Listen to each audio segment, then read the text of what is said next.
When it comes to caring for your patients, every detail matters.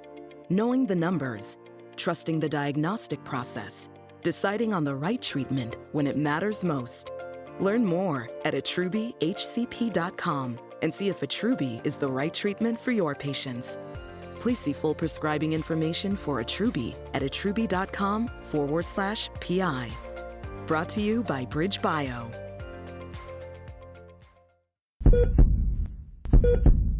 Worldwide, cardiovascular disease affects the lives of hundreds of millions. Dedicated CardioNerds everywhere are working hard to fight this global epidemic. These are their stories. Welcome back, CardioNerds. I'm Apoorva Gangavelli, internal medicine resident at Emory and chief fellow of Haus Eindhoven and the CardioNerds Academy.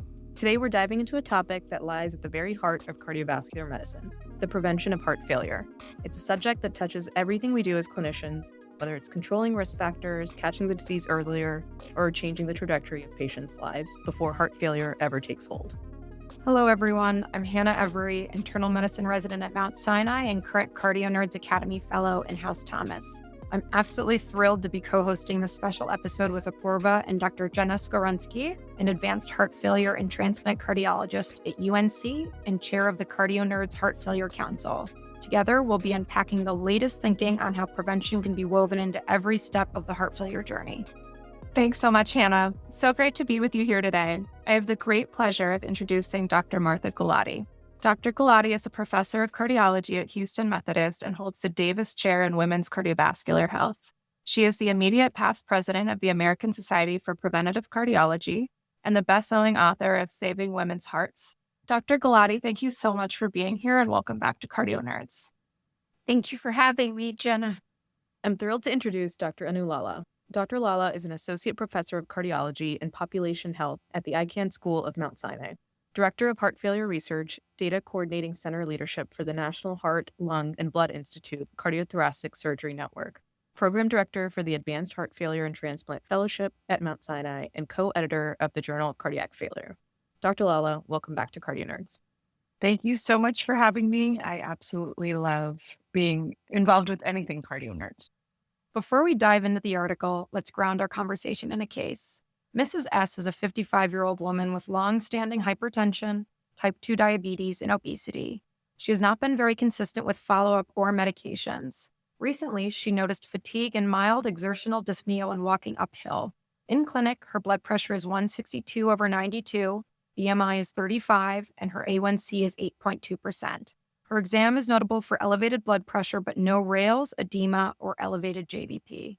Labs are pending, but her ECG shows LVH. This case captures someone sitting in between risk factors and possible early disease.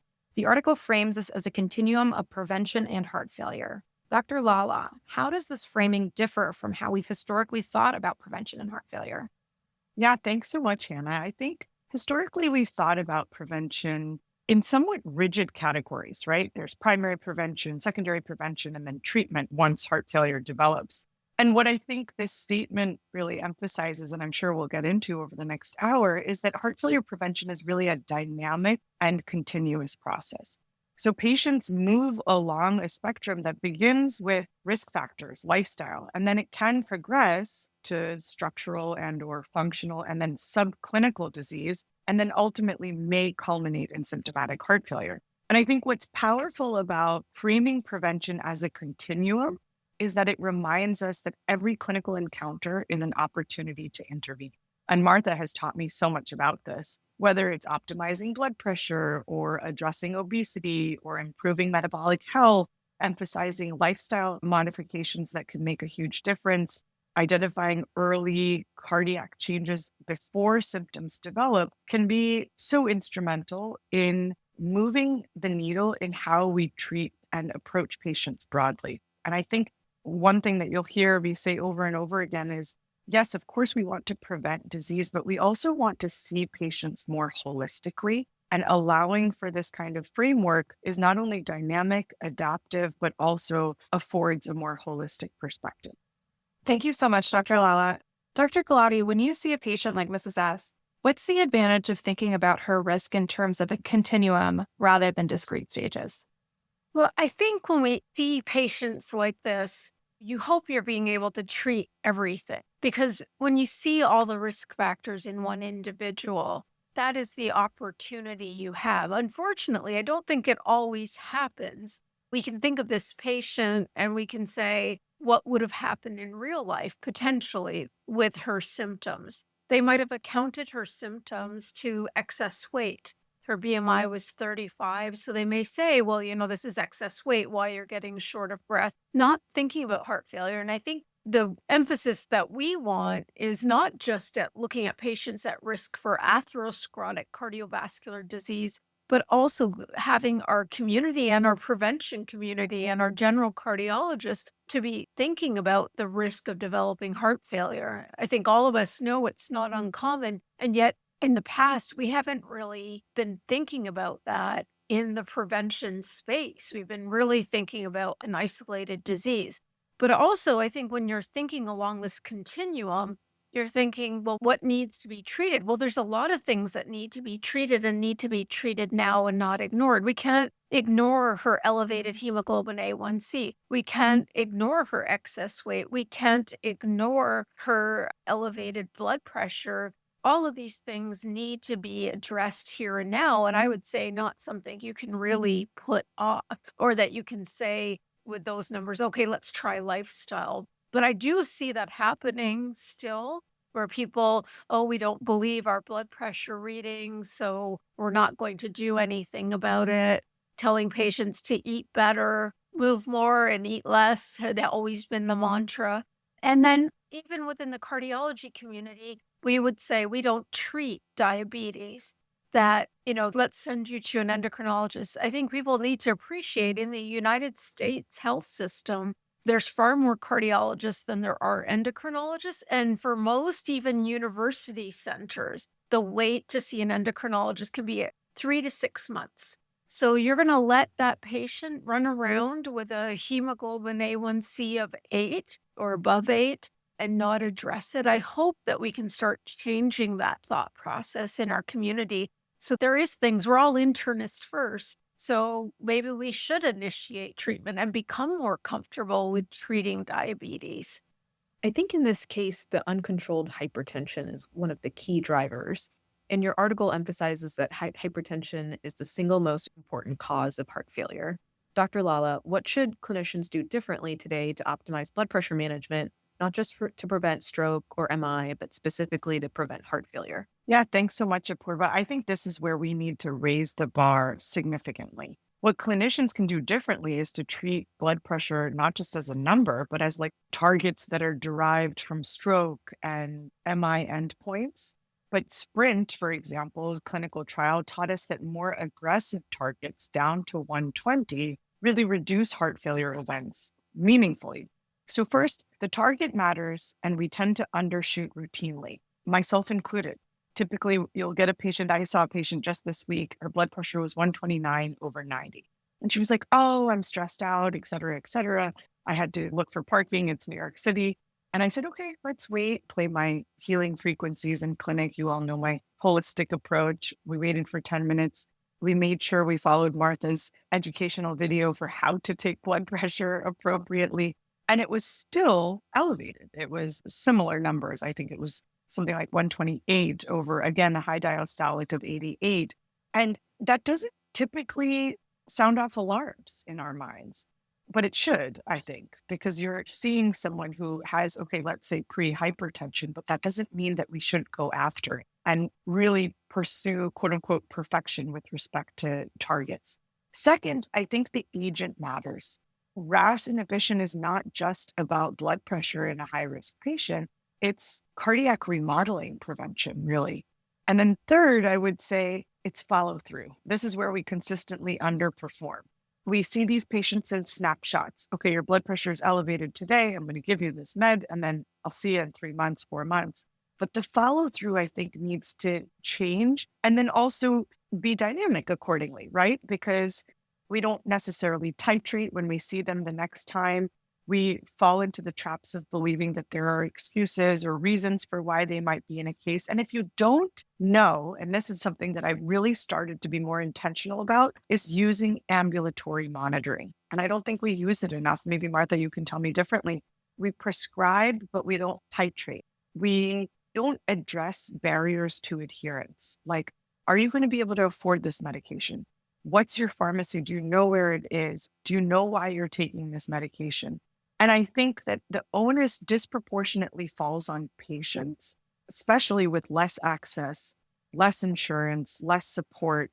So I would say optimizing blood pressure for heart failure prevention means treating the whole system around the patient and not just a number. Big, long answer, but really, really important question. So thank you for asking it. I was just thinking about that so much, bringing in like my cardio obstetrics patients too. The number of times we have somebody that gets sent to me, or I see it was preeclampsia and she got labeled with gestational hypertension throughout her pregnancy. But really, when you look back, she had chronic hypertension, and everybody kind of attributes that to, oh, you're right, she's stressed. My white coat's on. I'm giving her white coat hypertension. She's so young. We don't want to treat her. That resonates with me so much to actually take the numbers that we're seeing seriously. And if you don't believe them, check them again to make sure we're not losing decades of opportunity of really good blood pressure control, because we don't really want to believe it. The new hypertension guidelines also emphasize is using more often dual agents that are two agents in one. So making it easier for patients, predicting that certain levels of blood pressure are going to need more than one medication.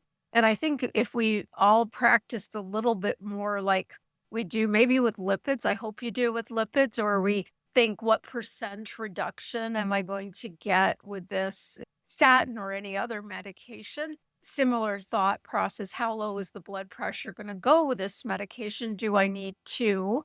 And thinking about that, thinking about the things you said, Jenna, the cost, because sometimes even just the copay, you make it one medication, you make it a lot easier. I think the clinical inertia to start a second medication is really holding us back from getting patients at goal. The second visit, do we address it at all? Do we get past that? Do we even believe our blood pressures in clinic? Because most of them are done so poorly. So I am a big fan of ambulatory blood pressure cuffs and home blood pressure cuffs if they have them. I think home cuffs at home, your reads are the best, and empowering patients who don't sometimes believe the office visits, but at home, they know if they're anxious or stressed or drove somewhere or just finished exercising versus I'm at home, I'm calm, and nothing's going on. So why is that blood pressure elevated? Thank you all so much for your extremely thoughtful and patient-centered responses. Shifting gears a bit, Dr. Gulati, as you very rightfully pointed out earlier, not only does this patient have uncontrolled hypertension, but they have obesity and diabetes as well. What preventive strategies are underutilized in this space, whether that's within lifestyle interventions, SGLT2 inhibitors, or structured weight management programs?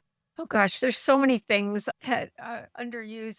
First of all, stealing from Anu, the sort of holistic approach, thinking about this patient and what we're trying to do if we're meeting them initially in terms of reducing cardiovascular disease risk. One thing that I think is still missing in her would help us refine our pathway forward is checking urine albumin creatinine ratio. I think that's very underused. When I'm working with fellows, they don't even know how to order it. They don't understand it. And everyone thinks I'm asking for a 24-hour urine collection, which I'm absolutely not. It's a spot urine. It's ideally in the morning, but doesn't have to be. And it's very simple to order, but know what your order in your hospital system is, because it's usually not spelled out UACR, unfortunately. Maybe that way people would find it. But I think that tells us about the cardio-kidney metabolic risk. When you start identifying that pattern, we should be thinking about risk of heart failure and be aggressive about all the points. So I think in terms of how address excess weight in our patient, of course, first talking about what the overall risk is to help them understand why we're even talking about weight, because most patients, and especially women, don't like talking about their weight. They know that they have excess weight, and it's not something they've probably been comfortable with, because most women aren't comfortable with their weight their whole life. So approaching it from like you carry extra weight, particularly in the center of your body, We know that there's these other risk factors. They all go hand in hand and put you at risk of heart disease, but also heart failure. And I think starting to talk about all the things that we can offer for excess weight, of course, lifestyle is part of it. I don't like to minimize that because I'm always counseling on the things that we should add to our life, whether it's changing our diet, adding exercise, etc. But I will tell you that most people with excess weight, they've tried everything. They're not even eating that badly. It's a little bit of a myth that they're overeating at the point that they've gotten to the weight that they have. They've been on every diet. They've bought every form of diet out there. Hearing about their diet can help you and help you counsel them. But I think it's more than that. Talking about lifestyle, talking about sleep is really important. People with excess weight do have more likely sleep apnea. Testing for that can also be important to part of their treatment and helping them with their weight, because it's very hard to lose weight when you have sleep apnea. We've got lots of great medications. She needs her diabetes controlled. And I see no reason to start with things like metformin because she has reasons to use other drugs. And I think, whether we use incretin therapies, which are the things like GLP-1 receptor agonist or GIPs, the combination of GIPs and GLP-1s that we have right now are certainly appropriate. SGLT2 inhibitors also very appropriate in this patient.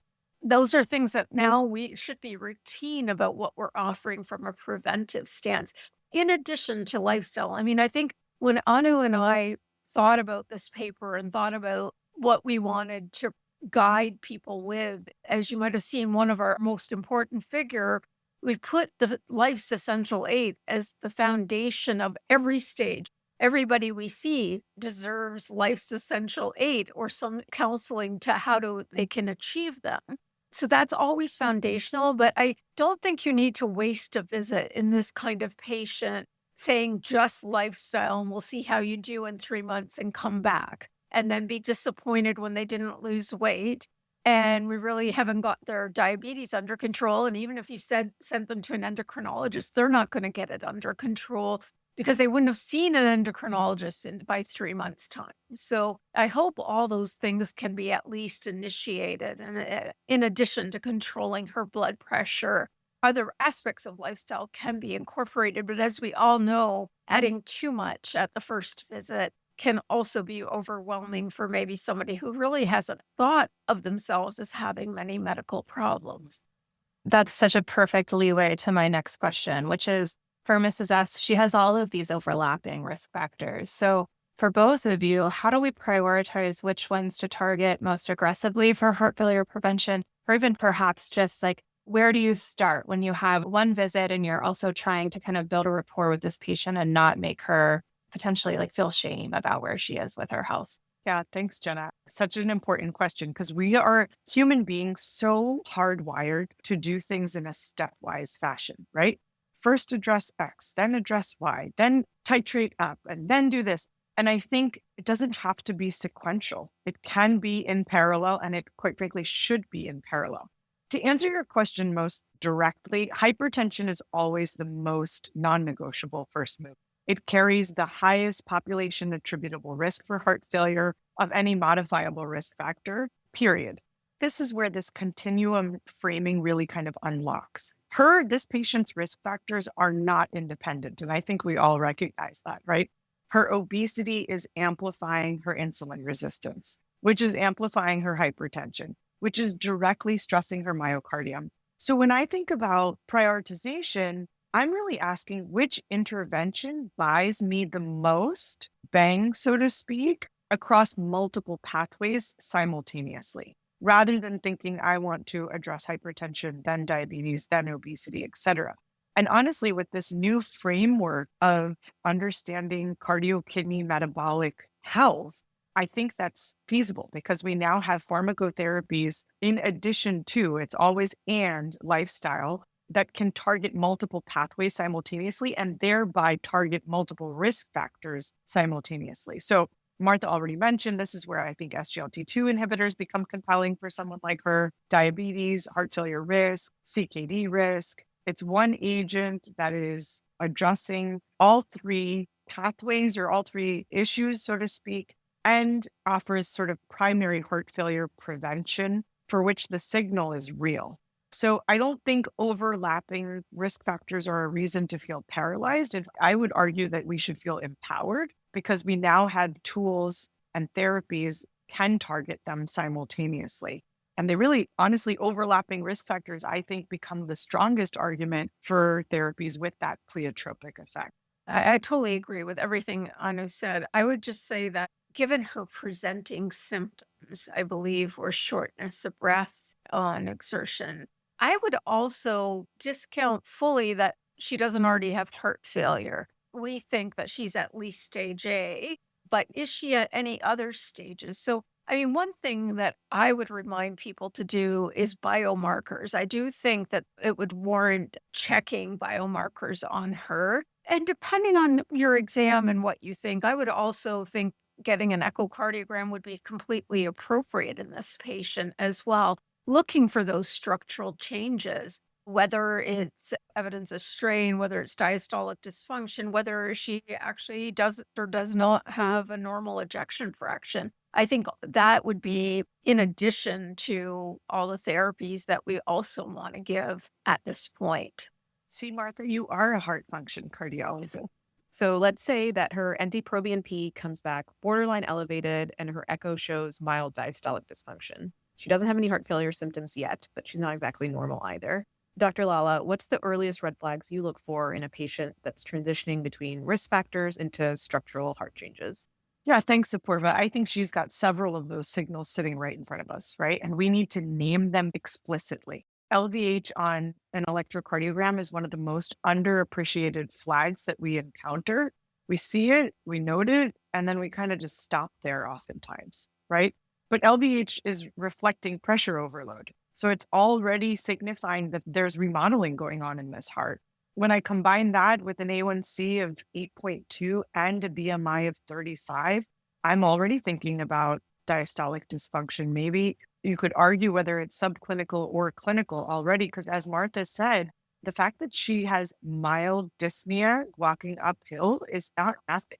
I think we have to pay super close attention to functional history. And I universally will provoke this kind of patient. I don't mean like I would taunt them in clinic, but I'll either walk them in clinic up and down the halls, and fellows who are with me have seen me do that. It's not exactly the most time efficient way of seeing a patient, but trying to get an objective assessment of their functional capacity, I think, is highly underutilized. So put her on a treadmill, see whether that mild dyspnea on exertion is actually more dyspnea on exertion. What is her exercise capacity? What is limiting it?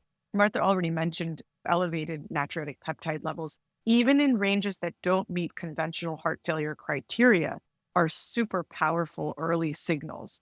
We want to address all of these signals that are, quite frankly, glaring us in the face before the echo start or does show extreme diastolic dysfunction or a dilated failing ventricle for that matter. We've talked a lot about risk factors and how this can sort of lead into these signature remodeling changes that we see on imaging. We've touched on the role of biomarkers, but really a question for both of you. Do you think we're ready to recommend systematic screening with biomarkers and imaging for high-risk patients such as Mrs. S? Or do we still feel that that is aspirational as opposed to a more pragmatic goal? Well, it's aspirational, I think, in the aspect of people doing it. But I think that this is the time. We think that biomarkers really should be checked. I think that this is thinking about the spectrum before the disease starts, right? So a lot of us have stage A patients in our clinic where maybe we aren't in our mind labeling them as such, but we should be thinking more about the risk of heart failure. When they get to a clinic like Anu, I mean, I think she is taking care of people with advanced heart failure, but by the time they get into her office, more upstream, if they could be identifying patients at risk, there's so much more we can do. Maybe they would take those traditional risk factors that we know when we have good treatment for. Maybe we'd take it more seriously. Maybe we would treat them more aggressively if we're saying you are stage A heart failure. We have to control your blood pressure, your diabetes, and your weight. Thinking of it that way rather than waiting for someone to get hospitalized. That's the problem. We think of biomarkers as only to be used when you enter the emergency room rather than more of a proactive preventative strategy. And we had Dr. Januzzi, who was a co-author on this paper with us. And I think I've learned so much about biomarkers from him. But I do think that this is the challenge where we need prevention to really start using biomarkers at the earliest stages if we're going to identify more people at risk. I don't know if you agree or. Martha, when do I ever disagree with you? A. B, I love this conversation. I feel like we're sitting on a couch, like sipping tea or maybe something else. And C, I think this whole conversation is about being, and I've said this before, I'll probably say it again many times during this episode, it's about being proactive rather than reactive. And one of the things that helps me shift in mindset is, it sounds cheesy, maybe trite, but if that patient sitting in front of you was your brother or your sister or your aunt or your uncle, or even closer, your parents, etc., would you be okay with those risk factors? I'm going to answer on behalf of all 6 of us is really no, right? To answer your specific question, I think we're closer than the current guidelines reflect, rather. I think the data on natriuretic peptides as a screening tool in high-risk populations is quite compelling already. And Martha, I couldn't agree more. Jim has taught us so much about this. Stop HF showed us that an NT-proBNP guided collaborative care approach reduced incident heart failure and LV dysfunction in a meaningful way. So I don't think the question is, and then Martha, you already said this, of course, it's not, does the tool work? I think there's 2 components to it. So are we using it? And then do we have the system to respond appropriately? We have this biomarker. It's incredibly useful. But what we don't necessarily have is like a systematic workflow, reimbursement alignment, and maybe even the workforce infrastructure to respond to when that flag goes up.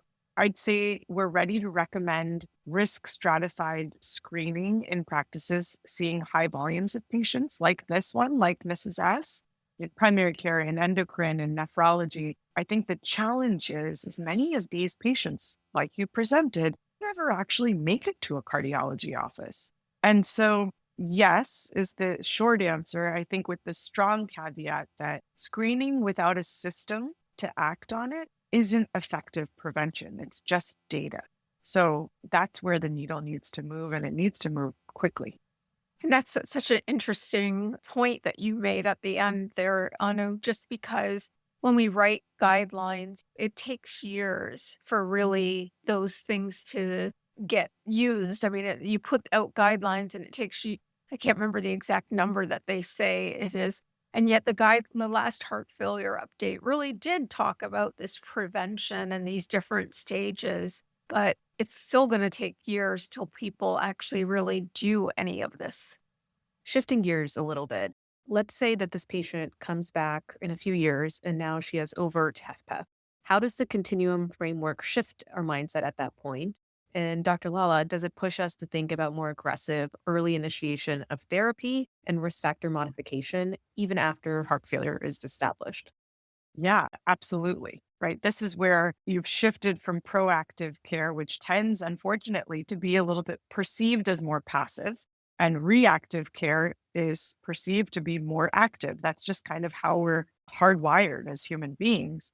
We have a tendency to ease into guideline-directed medical therapy almost kind of apologetically, like start low, go slow, see what they tolerate, make sure they're okay with polypharmacy. But the evidence points exactly to the opposite approach. It's early, comprehensive initiation, rapid up titration that actually saves lives. And of course, Strong HF taught us this in the in-hospital initiation setting. All of it says act fast and act fully.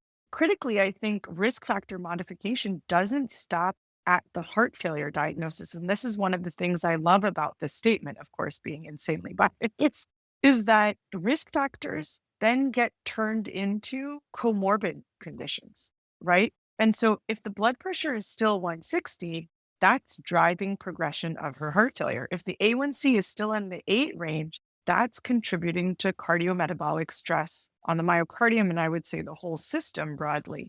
So the heart failure label doesn't close the prevention window at all. If anything, I think it accentuates it and it makes every opportunity even more precious. It makes I love this show now. Of course, I'm blanking the cooking show where in the kitchen it says every second counts.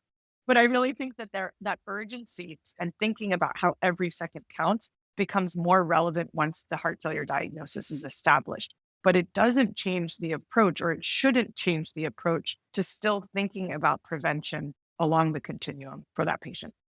And still thinking about the foundational life's essential aid, that we're still addressing those things, not just talking about the therapies for advanced heart failure.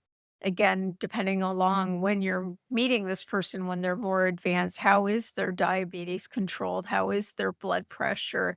What has changed about their diet, their exercise, and their sleep?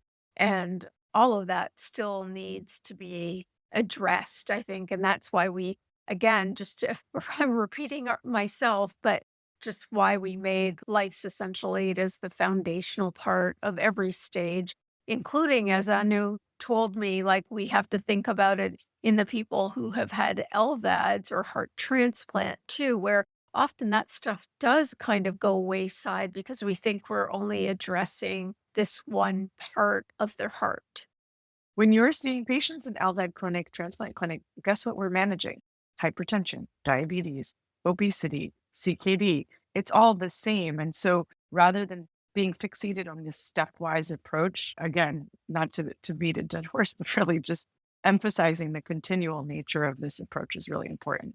Thank you for that. Yeah, I feel like I have come full circle and I'm now a PCP again, which I love about heart failure. Not everyone does. I love it though. I think it's really great because we really do end up having to address such a holistic picture of people's health rather than just saying gosh, the LVAD is spinning and the anticoagulation is working and we'll see you in a couple of months. So I guess zooming out, what if every patient like Mrs. S had a systems level support in place? So Dr. Lala and Dr. Gulati, if you could recommend one structural change tomorrow at the hospital or health system to improve prevention, what would that be? Oh boy, you're asking all the easy questions, huh, Jenna? Just one thing. I think we have extraordinary amounts of data flowing through our systems every single day. Blood pressure trends, A1C trajectories, GFR numbers. We have visit patterns. Who are they seeing? When are they seeing them? Are they seeing them in the ED? Are they seeing us in clinic, et cetera?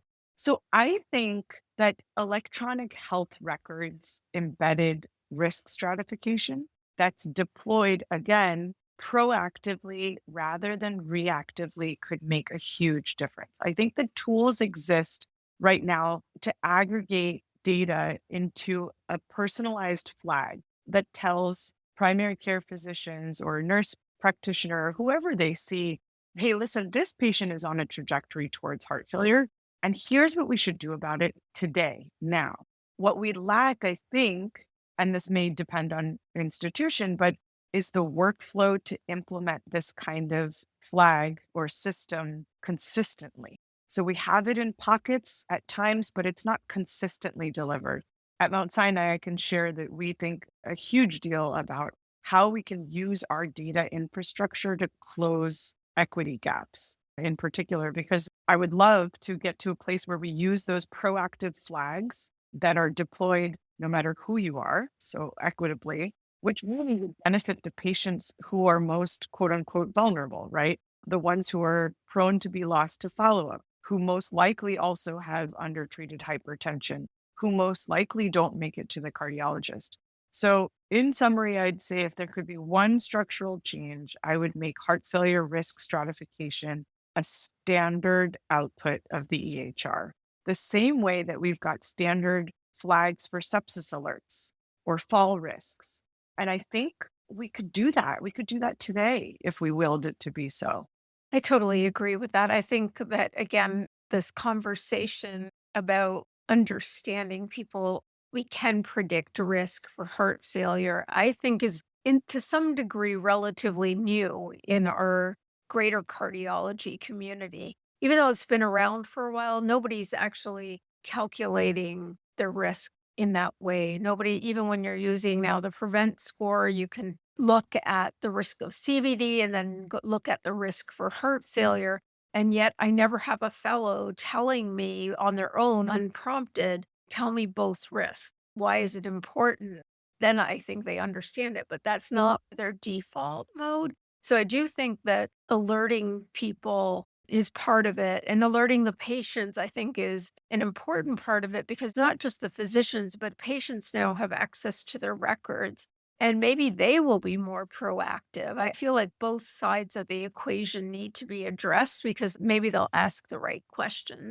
The other thing that if we could change the system is getting patients, after we make titration in medications, whether that's early in stage A, when we all said, well, we wanted to treat blood pressure, we wanted to treat diabetes, etc. The problem is, for most of us, when can they come back and see their cardiologist if that's whose office they entered? Is it 3 months? Is that the right time? Because I think that when you start a medication, even if it's as simple as a blood pressure medication, well, you could have picked a medication that they get a side effect to. They might have stopped it before their next visit. They might have stopped it 3 days after you gave it to them. But if you have close follow-up, if you can have a team-based approach with your nurse practitioner or PA also involved in the care, and if you're not lucky enough to have them, if you have even standardized with both the nurses and medical assistants you work with to call in and get checks on the blood pressure and get the report that you've asked them to start recording their blood pressure or recording their blood glucose daily, that you get that information. Because right now, I think our system is such that it's very hard to follow up with patients, but we know that more touch points with our patients make them more compliant.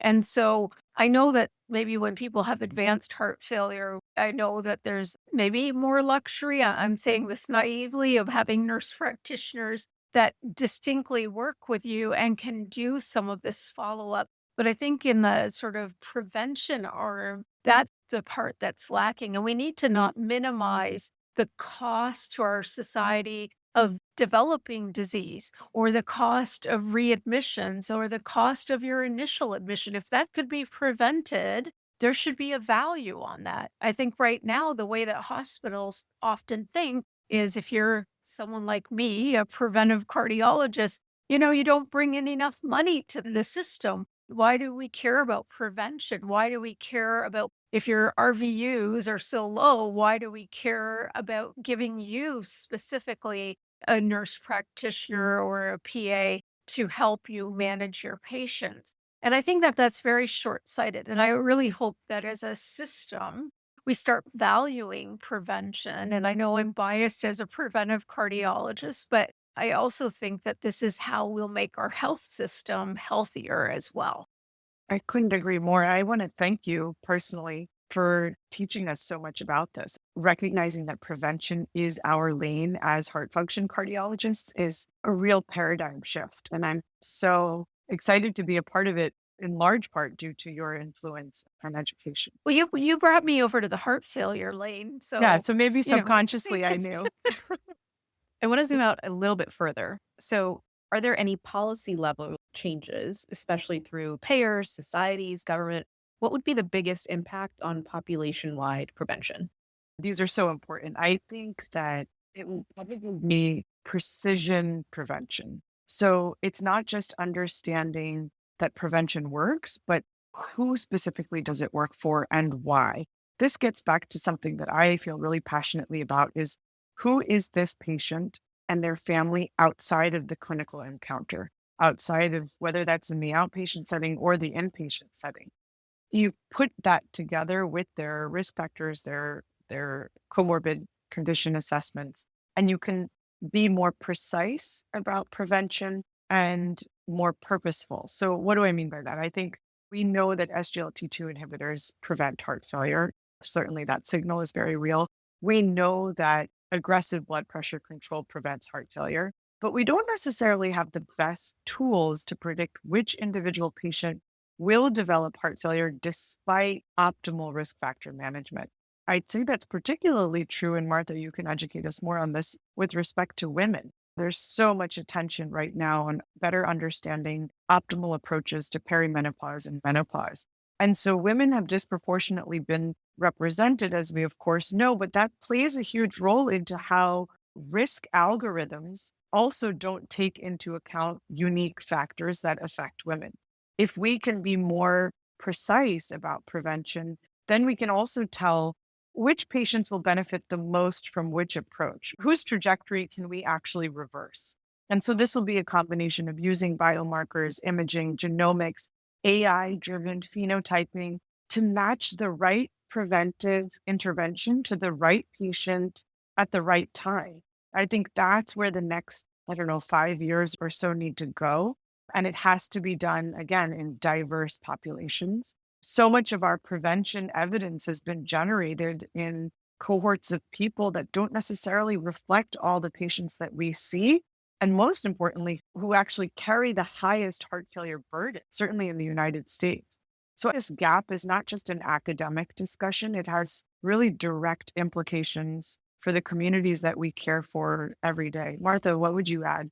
Well, I would just add from a policy level, I think some of the things that can help is, of course, I personally believe universal coverage would help. But even if we had more coverage for screening for cardiovascular disease, I think that this idea that you go and you get right now as a policy, the Affordable Care Act made things like a mammogram free to everyone and certain screenings, but I don't think that they focused enough, in my opinion, on cardiovascular disease. And certainly there was no words about the words heart failure because to the public, I think until you develop that, you don't even know what that is.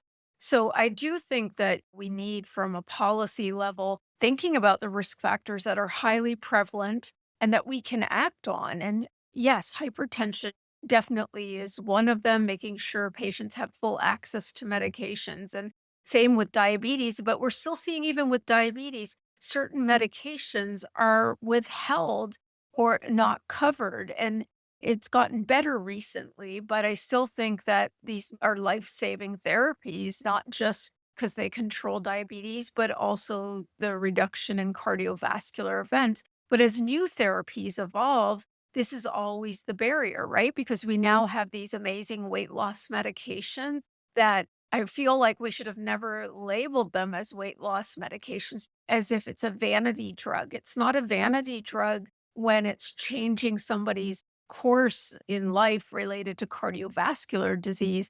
And then we have new MRAs, the same thing. Like, how do I access all the medications that patients need?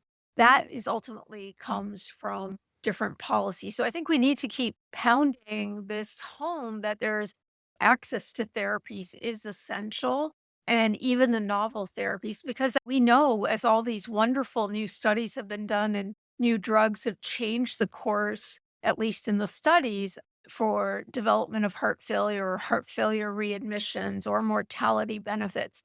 But yet we still see that patients, once they have a diagnosis of our heart failure, only a small fraction of them are getting these life-saving medications. But if we're thinking about it upstream, many of those medications could have been started for stage A or stage B, in our minds anyway. But will they always be covered? Not necessarily. So I think we have a lot of work to do with the policy level. We've talked a lot about systems level and policy level changes. I'd like to shift the focus a little bit towards the future of clinical investigation. If you both had to identify one research priority over the next 5 years that could truly move the needle on heart failure prevention, what would it be? I kind of alluded to it in my previous comment. I think it's this precision prevention idea. And so forgive me if I'm repeating myself, because that's where I really think that we need to move towards. It's which intervention works for which patient.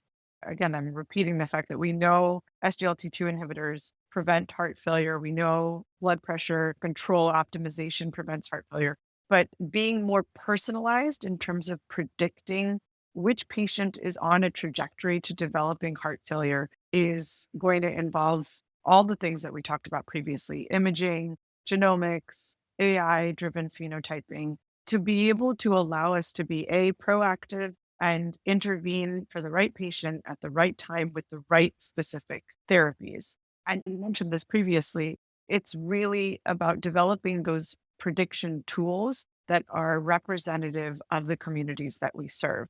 So they represent diverse cohorts and communities of people so that we can tailor our risk prediction to be at the personal level. I think that's the priority for these next 5 years. And for that matter, I would say this applies to lifestyle in a way also. Like, I'm sure you guys have heard this, like, should I be having this much protein? Should I not do intermittent fasting? There's so much buzz around this longevity medicine. Where does longevity care start? Where does health care start? And where is functional medicine, integrative medicine, traditional medicine, et cetera? I think there are too many categories. It should be evidence-based medicine. That is good medicine, right?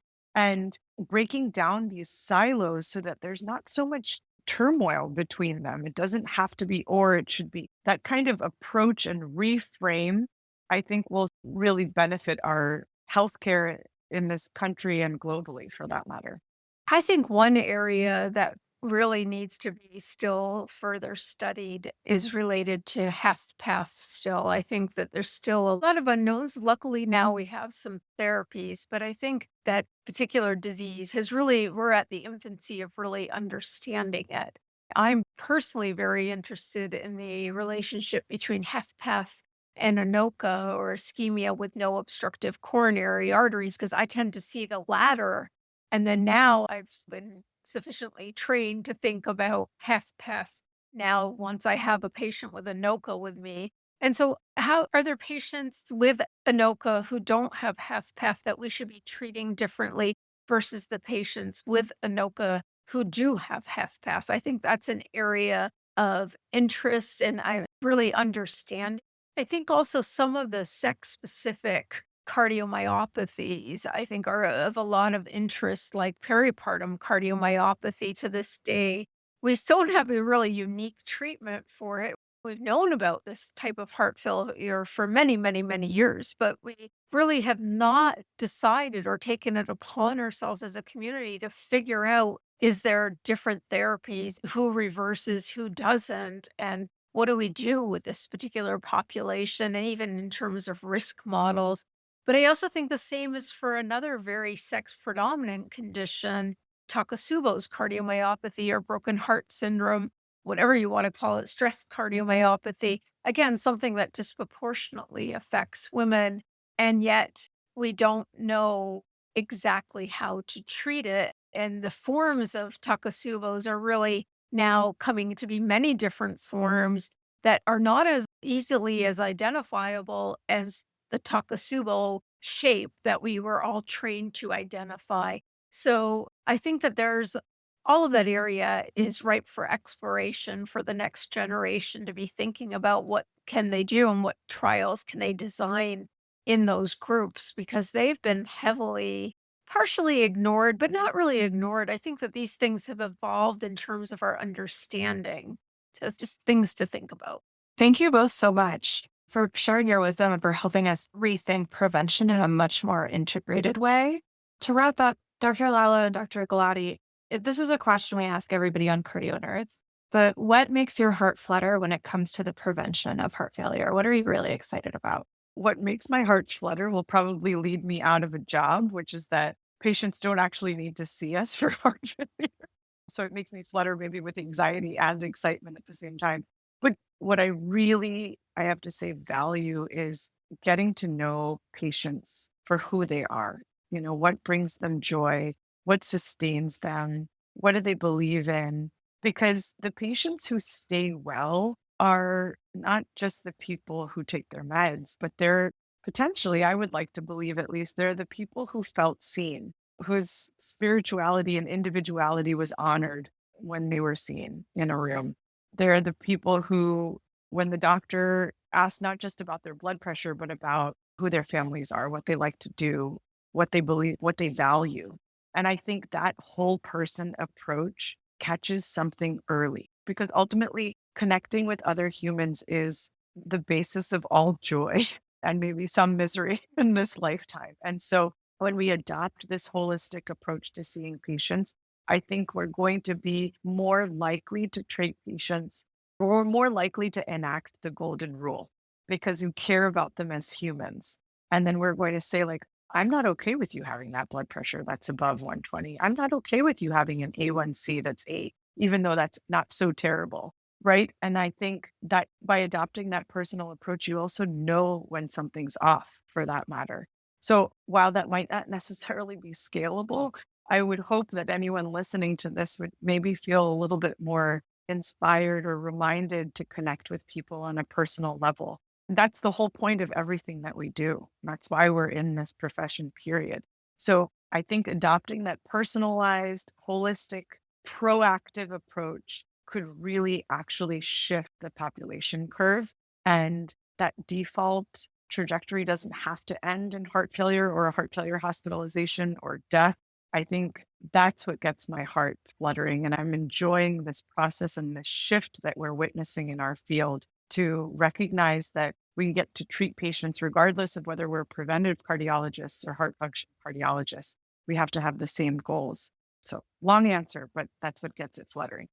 Well, what gets my heart fluttering, as long as it's not atrial fibrillation or atrial flutter, is really having a heart failure cardiologist talking about prevention. So I think this change, being able to really make prevention part of everybody's practice, is so important. And I think it's a changing way of communicating what's important within cardiology, probably not just heart failure related, but in all disease states. So that's my short answer for what keeps my heart fluttering. And CardioNerds, of course. Thank you both again. I personally have learned so much throughout our conversation, and our conversation also reminds us that heart failure prevention doesn't happen at a single point in time. It's a continuum that begins long before symptoms appear, and it extends through every patient encounter. As clinicians, researchers, and educators, we have the opportunity to shift the story of heart failure by focusing on prevention at every stage. Until next time, CardioNerds. Thank you so much for tuning in to this CardioNerds episode. The audio editing for this episode was performed by me, Julia Marques. I am an intern in the CardioNerds Academy House Thomas, and I'm a 6th-year medical student at Albert Einstein University in São Paulo, Brazil. Check out the episode page for show notes and references. If you found this episode or the show informative, please consider subscribing to CardioNerds on your favorite podcast platform and leaving us a review. It really helps us spread the word and further our goal to democratize cardiovascular education.